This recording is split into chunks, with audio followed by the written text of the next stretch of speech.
নমস্কার বন্ধুরা, সোনার কিচেন ঘরে তোমাদেরকে স্বাগত জানাই। তো আজ আমি তোমাদেরকে খুবই মজাদার একটা ডিম সয়াবিনের রেসিপি বানিয়ে দেখাবো। তো এই রেসিপির ভিডিওটি পুরো দেখার অনুরোধ রইল। আর রেসিপিটি যদি ভালো লাগে কমেন্ট করো, লাইক শেয়ার সাবস্ক্রাইব করে আমার পাশে থেকো। যারা এখনও পর্যন্ত আমার চ্যানেলটিকে সাবস্ক্রাইব করেছো তাদেরকে অসংখ্য ধন্যবাদ। যারা এখনও আমার চ্যানেলটিকে সাবস্ক্রাইব করোনি, অনুরোধ রইল আমার চ্যানেলটিকে সাবস্ক্রাইব করে আমার পাশে থাকার জন্য।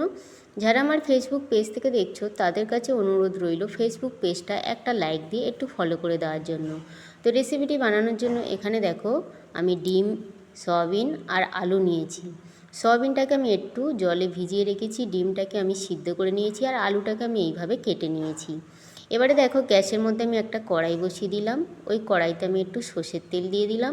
তোমরা চাইলে কিন্তু সাদা তেল দিয়েও রান্না করতে পারো, তবে আমি এখানে আজকে সর্ষের তেল দিয়ে রান্না করব।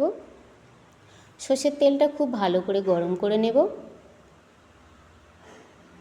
সর্ষের তেলটা খুব ভালোভাবে গরম হয়ে যাওয়ার পরে ওই সর্ষের তেলের মধ্যে আমি একটু নুন আর একটু হলুদ দিয়ে আমি যে সিদ্ধ করা ডিমটা নিয়েছিলাম ওই সিদ্ধ করা ডিমটা আমি একটু ভেজে নেব।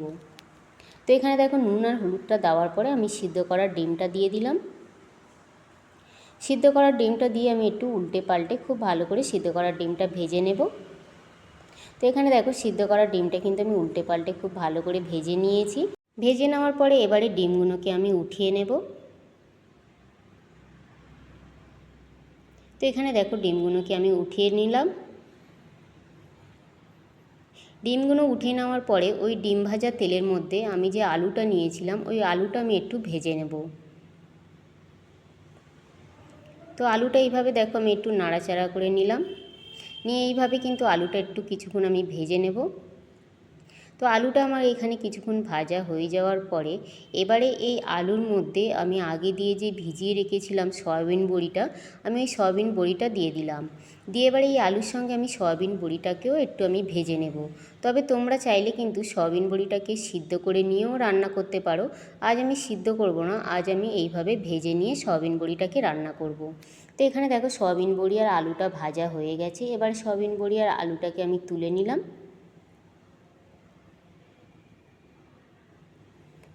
সয়াবিন বড়ি আর আলুটা তুলে নেওয়ার পরে আবারও আমি ওই কড়াইয়ের মধ্যে একটু সর্ষের তেল দিয়ে দিলাম।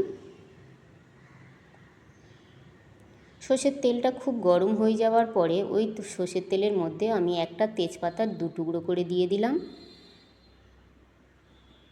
আর একটু আমি নাড়াচাড়া করে নিলাম। তেজপাতাটা একটু নাড়াচাড়া করে নেওয়ার পরে এবারে ওই তেলের মধ্যে আমি একটু আগে দিয়ে পেঁয়াজ গ্রেট করে রেখেছিলাম, ওই গ্রেট করে রাখা পেঁয়াজটা আমি দিয়ে দিলাম। পেঁয়াজটা দিয়ে আমি পেঁয়াজটা একটু নাড়াচাড়া করে নিলাম তেলের মধ্যে। তো পেঁয়াজটা একটু নাড়াচাড়া করে নেওয়ার পরে এবারে দেখো এই পেঁয়াজের মধ্যে আমি একটু আদা, রসুন আর কাঁচা লঙ্কা বেটে রেখেছিলাম, ওই আদা, রসুন, কাঁচা লঙ্কা বাটাটাও দিয়ে দিলাম। দিয়ে এবার ওই পেঁয়াজের সঙ্গে খুব ভালো করে মশলাটা আমি ভেজে নেব, যাতে রসুনের, পেঁয়াজের, আদার কাঁচার গন্ধটা না আসে। তো এখানে দেখো মশলাটা কিন্তু আমি খুব ভালো করে ভেজে নিয়েছি।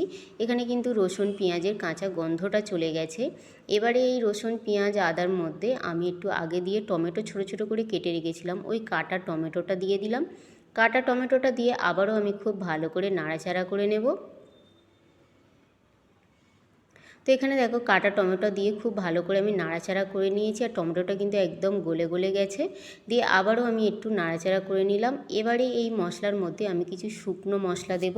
তো তার মধ্যে দেখো আমি এখানে একটু স্বাদ অনুযায়ী নুন দিয়ে দিলাম। একটু আমি হলুদ গুঁড়ো দিয়ে দিলাম। ঝালের জন্য আমি একটু গুঁড়ো লঙ্কা দিয়ে দিলাম, তবে আমি কিন্তু আগে কাঁচা লঙ্কা দিয়েছি। ঝালটা অবশ্যই তোমাদের নিজেদের পছন্দ অনুযায়ী কমিয়ে কিংবা বাড়িয়ে দিতে পারো। একটু আমি ধনের গুঁড়ো দিয়ে দিলাম আর একটু আমি জিরের গুঁড়ো দিয়ে দিলাম। দিয়ে এবার অল্প পরিমাণে একটু আমি জল দিয়ে মশলাটা খুব ভালো করে কষিয়ে নেব, যাতে হলুদের কাঁচা গন্ধটা চলে যায়। সেইভাবে খুব ভালো করে মশলাটা কষিয়ে নিতে হবে। মশলাটা কিন্তু যত ভালো কষানো হবে এই সয়াবিন ডিম রান্নাটা খেতে কিন্তু বেশি ভালো লাগবে। তো এখানে দেখো মশলাটা কিন্তু খুব ভালো করে আমার কষানো হয়ে গেছে আর মশলা থেকে কিন্তু তেল ছেড়ে দিয়েছে। এবারে এই মশলাটার মধ্যে আগে দিয়ে যে সয়াবিন আর আলুটা ভেজে রেখেছিলাম ওই ভাজা সয়াবিন আর আলুটা দিয়ে দিলাম। দিয়ে এবার এই মশলাটার সঙ্গেও আমি কিছুক্ষণ কষিয়ে নেব এই আলু আর সয়াবিনটা। তো এখানে দেখো মশলাটার সঙ্গেও আমি খুব ভালো করে কিন্তু আলু আর সয়াবিনটা কষিয়ে নিয়েছি। তো এইভাবে কিন্তু খুব ভালো করে কষিয়ে নিতে হবে।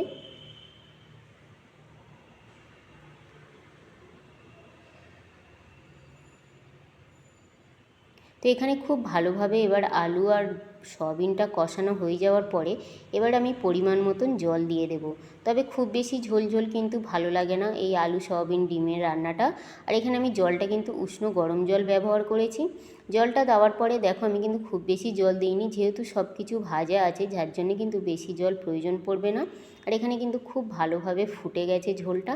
তো আমি একটু নাড়াচাড়া করে দিলাম, দিয়ে আরও কিছুক্ষণ আমি ফুটিয়ে নেব। তো এখানে দেখো নাড়াচাড়া করে দেওয়ার পরে আরও কিছুক্ষণ আমি খুব ভালো করে ফুটিয়ে নিলাম, নিয়ে আবারও দেখো আমি একটু নাড়াচাড়া করে নিলাম। নিয়ে এবার আগে দিয়ে যে আমি ডিমটা ভেজে রেখেছিলাম ওই ভাজার ডিমটা আমি দিয়ে দিলাম। ভাজার ডিমটা দিয়ে আবারও আমি 2 থেকে 3 মিনিট খুব ভালো করে ফুটিয়ে নেব। 2 থেকে 3 মিনিট খুব ভালো করে ফুটিয়ে নেওয়ার পরে এখানে কিন্তু আমার ডিম সয়াবিনের রেসিপিটা পুরো রেডি হয়ে গেছে। আর কত সুন্দর দেখতে লাগছে দেখো, গরম গরম ভাতের সঙ্গে খেতে কিন্তু দুর্দান্ত লাগে। লাবানোর আগে আমি একটু গরম মশলার গুঁড়ো দিয়ে এবার আমি এই ডিম সয়াবিন আলুর তরকারিটা আমি লাবিয়ে নেব। তো যারা কিন্তু সয়াবিন খায় না, এইভাবে কিন্তু ডিম সয়াবিন বানিয়ে দিলে খেতে কিন্তু দুর্দান্ত লাগে। আর তারাও কিন্তু খুব ভালোভাবে খেয়ে নেবে। গরম গরম ভাতের সঙ্গে তো অসাধারণ লাগে, রুটির সঙ্গেও কিন্তু খুব খারাপ লাগে না। তো এখানে দেখো আমার কিন্তু পরিবেশন করার জন্য ডিম সয়াবিন পুরো রেডি। আর এবারে আমি নামিয়ে গরম গরম ভাতের সঙ্গে পরিবেশন করে দিয়েছি। আর দেখো কত সুন্দর দেখতে লাগছে, খেতেও কিন্তু দুর্দান্ত হয়েছিল। তো আগে যদি তোমরা এইভাবে ডিম সয়াবিন না বানিয়ে থাকো, একবার হলেও কিন্তু আমার মতন করে বানিয়ে দেখতে পারো। আশা করি ছোট থেকে বড় সবার কিন্তু ভীষণ ভীষণ ভালো লাগবে।